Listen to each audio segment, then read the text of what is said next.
ಶಾಸಕ ಕೊತ್ತನೂರು ಮಂಜುನಾಥ್ ಹೇಳಿಕೆಗೆ ಬಿಜೆಪಿಯ ರಾಜ್ಯಾಧ್ಯಕ್ಷ ಬಿವೈ ವಿಜಯೇಂದ್ರ ಟಾಂಗ್ ಕೊಟ್ಟಿದ್ದಾರೆ. ಅಯೋಗ್ಯರು ಮಾತ್ರ ಈ ರೀತಿಯ ಹೇಳಿಕೆಯನ್ನ ಕೊಡುವುದು. ಕೊತ್ತನೂರು ಮಂಜುನಾಥ್ಗೆ ವಿಜಯೇಂದ್ರ ಈ ರೀತಿಯಾಗಿ ತಿರುಗೇಟನ್ನ ಕೊಟ್ಟಿದ್ದಾರೆ. ಅವರನ್ನ ಆ ಪಕ್ಷದ ಮುಖಂಡರು ಗಮನಿಸಬೇಕು.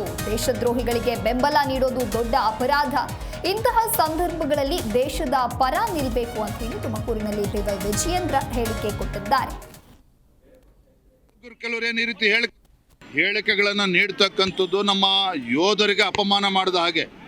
ಇವತ್ತು ಕೊತ್ತನೂರು ಮಂಜು ಇರ್ಬೋದು ಅಥವಾ ಯಾವುದೇ ಕಾಂಗ್ರೆಸ್ ಮುಖಂಡರಿರ್ಬೋದು ಅಥವಾ ಯಾರೇ ಇರ್ಬೋದು, ಇಂಥ ಸಂದರ್ಭದಲ್ಲಿ ದೇಶದ ಪರವಾಗಿ ನಿಲ್ಲಬೇಕಾಗ್ತದೆ.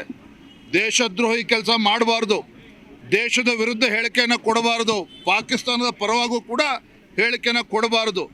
ಆ ಅಯೋಗ್ಯರು ಕೆಲವರು ಏನು ಈ ರೀತಿ ಹೇಳಿಕೆಗಳನ್ನು ಕೊಡ್ತಾ ಇದ್ದಾರೆ, ಅವರು ಪಕ್ಷದ ಮುಖಂಡರು ಗಮನಿಸಬೇಕು. ಅದನ್ನು ದೇಶದ್ರೋಹಿಗಳನ್ನ ಬೆಂಬಲ ನೀಡ್ತಕ್ಕಂಥದ್ದು ಮಹಾ ಅಪರಾಧ. ಪಾಕಿಸ್ತಾನ್ ಜಿಂದಾಬಾದ್ ಅಂತೇಳಿ ಘೋಷಣೆ ಕೂಗ್ತಕ್ಕಂಥವ್ರಿಗೆ ಬೆಂಬಲ ನೀಡ್ತಕ್ಕಂಥದ್ದು ಕೂಡ ಮಹಾ ಅಪರಾಧ. ಈಗಲಾದ್ರೂ ಕೂಡ ಎಚ್ಚೆತ್ತುಕೊಳ್ಬೇಕಿಂತವ್ರು. ಹರಿಪ್ರಸಾದ್ ಅವರು ಏನು ಹೇಳ್ತಾರೆ ಸರ್?